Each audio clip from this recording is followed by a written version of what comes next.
Olá, sejam muito bem-vindos ao programa Face do Poder do Hoje News. Nosso entrevistado de hoje é o advogado da área civil e administrativa, ele também é empresário, Luiz Felipe Belmonte, terceiro na hierarquia na coordenação do Partido Aliança para o Brasil e um dos principais aliados do presidente Jair Bolsonaro. Belmonte também é suplente do senador Isalci Lucas, do PSDB do Distrito Federal, partido que não é mais filiado. Filho de militar e advogado especializado no setor imobiliário, atividade que o aproximou de personagens singulares da República. Seja bem-vindo ao Face do Poder, Dr. Belmonte. Olá, é uma satisfação estar com vocês e o Wilson também. E estou aqui à disposição aí para contribuir nesse momento tão importante da política brasileira. Dr. Belmonte, o Aliança para o Brasil não alcançou o número de assinaturas necessárias para ter o registro homologado na Justiça Eleitoral. O senhor e seu grupo desistiram do projeto?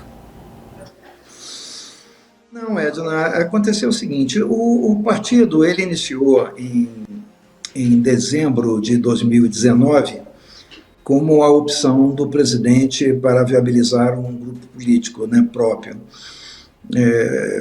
Houve uma série de motivos para isso, mas chegou-se a essa conclusão. E nós começamos, na verdade, a coleta em dezembro, né? Final de dezembro, começo de janeiro. Agora, dezembro e janeiro são meses de recesso, então, na verdade, nós começamos a trabalhar em fevereiro. Em março surgiu a pandemia e ficamos até agosto, setembro, com lockdown, né? Em setembro retomou-se, mas a eleição municipal, outubro, novembro, também não tivemos como fazer. Dezembro e janeiro, novamente o recesso. Fevereiro trabalhamos, em março surgiu o lockdown novamente. Então nós ficamos, na verdade, de trabalho efetivo 4, 5 meses. Mas nós temos hoje 150 fichas aptas e temos no sistema aproximadamente mais outras 150 mil para serem analisadas. E acho que nós temos toda a condição de, nos próximos 2, 3 meses, concluir a quantidade necessária de ficha. O presidente já definiu que irá para um outro partido, por conveniências políticas dele, e, na verdade, tanto ele quanto o senador Flávio Bolsonaro, o senador já está no Patriotas, o presidente escolhe um partido que deve definir nos próximos dias, mas nós continuamos trabalhando pela Aliança pelo Brasil, com o objetivo de ser a casa dos conservadores, né? E muita gente continua dentro desse trabalho e acreditamos que teremos condição de colocá-lo como viável nos próximos meses. Bom, diante do cenário de polarização entre o ex-presidente Luiz Inácio Lula da Silva e o presidente Jair Bolsonaro, por enquanto sem partido, como o senhor bem disse, é possível surgir uma terceira via com força para quebrar esse quadro de polarização? Olha, possível né? Mas o que a gente percebe nessa chamada terceira via, ou como outros chamam, uma via alternativa, né? É que há uma fragmentação muito grande, né, de possibilidades. E também eu não vislumbro, nesse período de um ano, é muito difícil você criar um candidato a presidente da República em um ano, principalmente no quadro onde já existem uma boa parte do eleitorado já definido, ou por um lado ou por outro, né? Então nós tivemos aí o lançamento da candidatura do senador Rodrigo Pacheco, ainda não oficial, mas já divulgada, né? Que me parece que tem a condição de algum crescimento. Acho que teria um crescimento maior no União Brasil, né? Que é a união do DEM com o PSL, que é um partido que terá muito tempo de televisão e está com um caixa bem próximo dos seus 800 milhões de reais, e isso viabilizaria qualquer candidatura presidencial. No entanto, a opção do senador Rodrigo Pacheco de ir para o PSD, a meu ver, enfraquece um pouco essa questão estrutural. Certamente ele deve ter os motivos dele. Mas ainda assim, acredito que a questão deve ficar realmente decidida entre Luiz Inácio e Jair Bolsonaro. Sua proximidade com o presidente Jair Bolsonaro e seus filhos, por um lado, é positivo, porque o senhor é um dos interlocutores muito próximos da articulação do novo partido e também dos arranjos políticos que o presidente tenta construir, mas também tem causado muitos dissabores para o senhor. O senhor acha que essa convivência torna a vida do senhor mais fácil ou mais difícil? Olha, na verdade eu tenho tido muitos ônus e pouquíssimos bônus, entende? Porque, na verdade, o presidente, no primeiro momento, confiou a gente esse trabalho de organização do partido, mas depois ele optou por uma outra alternativa. Então, a partir daí, o nosso contato não tem sido assim tão direto, tão próximo, né? Até porque o trabalho de organização do partido me consome bastante o tempo político, entende? Agora, recentemente, quando eu tive com ele disse que realmente a gente continuasse com o trabalho, até porque é aquilo que eu falei, nós precisamos ter conservadores. Agora, de qualquer maneira, essa proximidade que eu tive, né, ela me causou alguns problemas, né? Eu fui acusado, inclusive pelo Supremo Tribunal Federal, de organizar financiamento de movimentos chamados antidemocráticos, né? O que, na verdade, eu ainda não entendi como antidemocrático você expressar a vontade de uma mudança, né? Isso é chamado opinião e liberdade de expressão e, pelo que eu saiba, é assegurado pela Constituição. De qualquer maneira, tem que se considerar que a única acusação que fizeram contra mim é que eu organizo movimentos de apoio ao presidente Bolsonaro. Ora, isso não me parece que seja um fundamento sólido para se promover busca e apreensão, invadir a casa da gente, quebra de sigilo, até porque assim fizeram e nada encontraram que desabonasse, né? Ou seja, a minha conduta, ela é, graças a Deus, muito limpa e mesmo investigados sendo, é isso que vão constatar. Mas não deixa de ser um peso, né? Não deixa de ser um ônus, né? O presidente, ele tem posicionamentos muito definidos e, em função disso, ele atrai muitos apoios e muitos ataques também, né?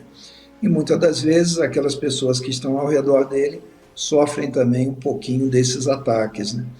Mas quando a gente tem um trabalho, eu sou assim, disposto a contribuir com o país, a gente enfrenta, né, com uma certa naturalidade e resiliência para que a gente consiga chegar aos nossos objetivos, né, de contribuir com um país melhor, né? E é isso que nos move e tem nos movido esse tempo todo, é de realmente contribuir para que a gente tenha cada vez mais um país onde nossos princípios, onde as nossas raízes culturais, que envolvem os interesses, os princípios cristãos, os princípios da família, né, e a defesa da nossa nação, são dados básicos que nós continuamos nos mantendo e, com isso, trabalhamos em busca desse Brasil melhor que todos nós queremos, né?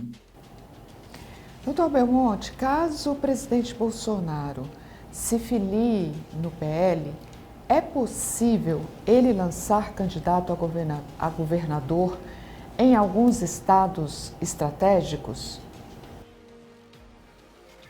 Eu acho que ele fará isso, né? Agora, eu preciso entender, né, Edna, que a candidatura, ele indo ou para o PP ou para o PL, que são as duas possibilidades que mais fala, isso resolve bem a situação dele a nível nacional e também algumas candidaturas majoritárias que sejam do interesse dele, né? Tanto candidaturas a governo quanto candidaturas ao Senado, até porque ele já externou que pretende ter uma bancada bastante forte no Senado.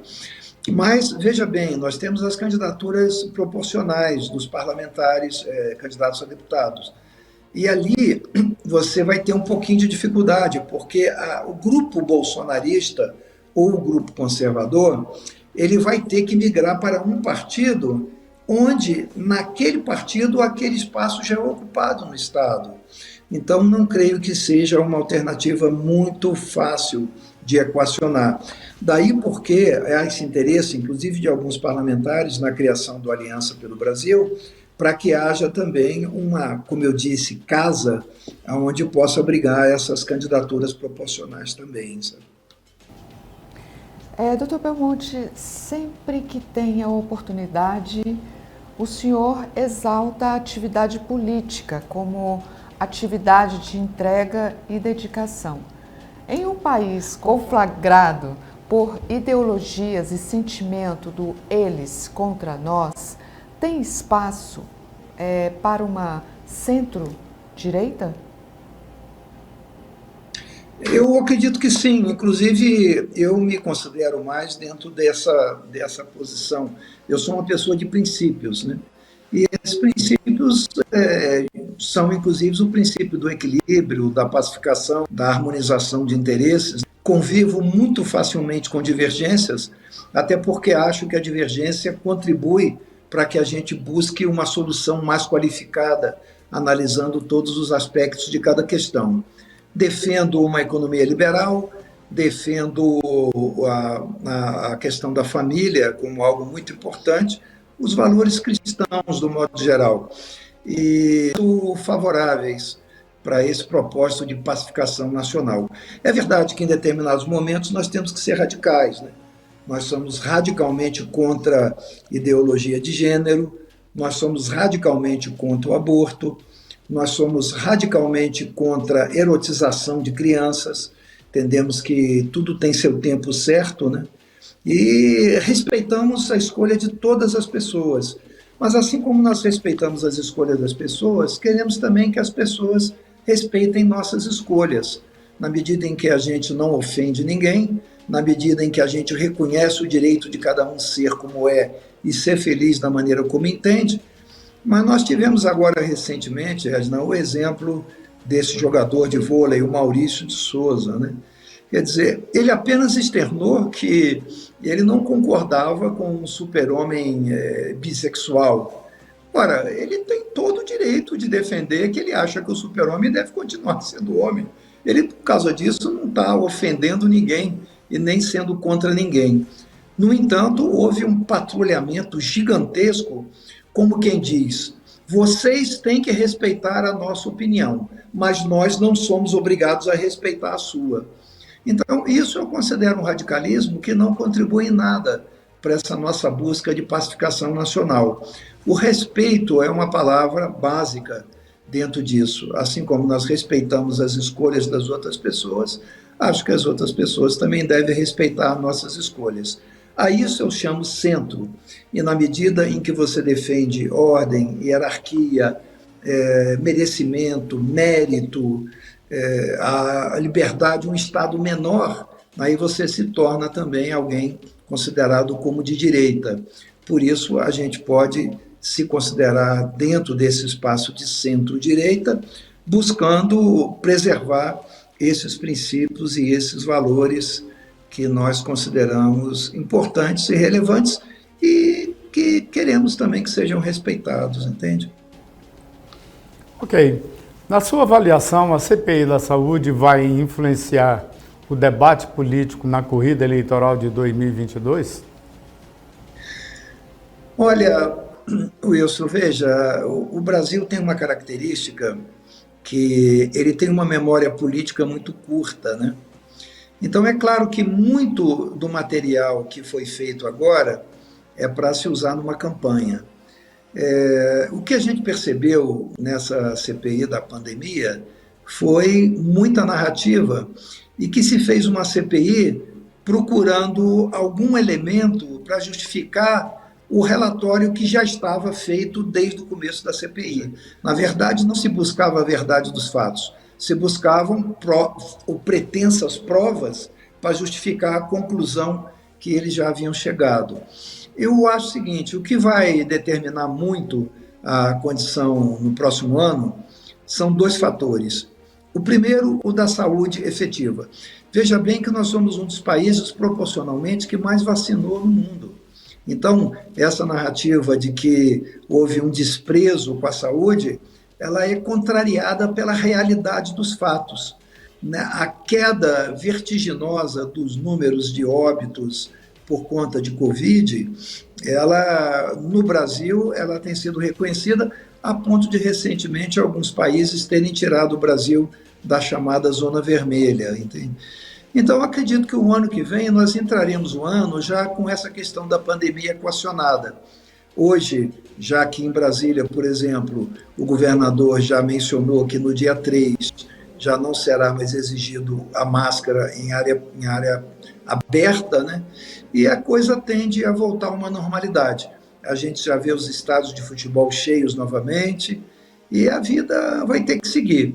Então, não creio que vai ter um impacto muito grande na próxima eleição, a não ser como narrativa, utilizando-se de filmagens ou fotografias obtidas nesse período.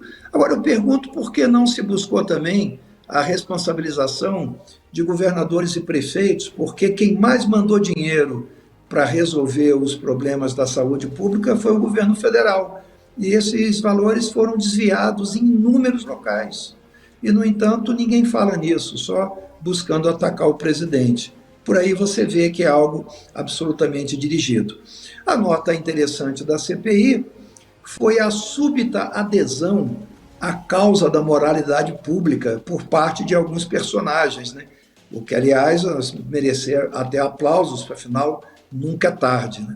Mas o que vai ser, a meu ver, decisivo o ano que vem é basicamente o comportamento da economia. Como se sabe, a economia é o que mais repercute na vida das pessoas, né? E um bom desenvolvimento da economia, ela certamente será um dado extremamente favorável à reeleição do presidente Jair Bolsonaro. Chegamos ao final de mais uma entrevista. Muito obrigada, Luiz Felipe Belmonte, pela gentileza em nos atender. Eu que agradeço, continuamos à disposição.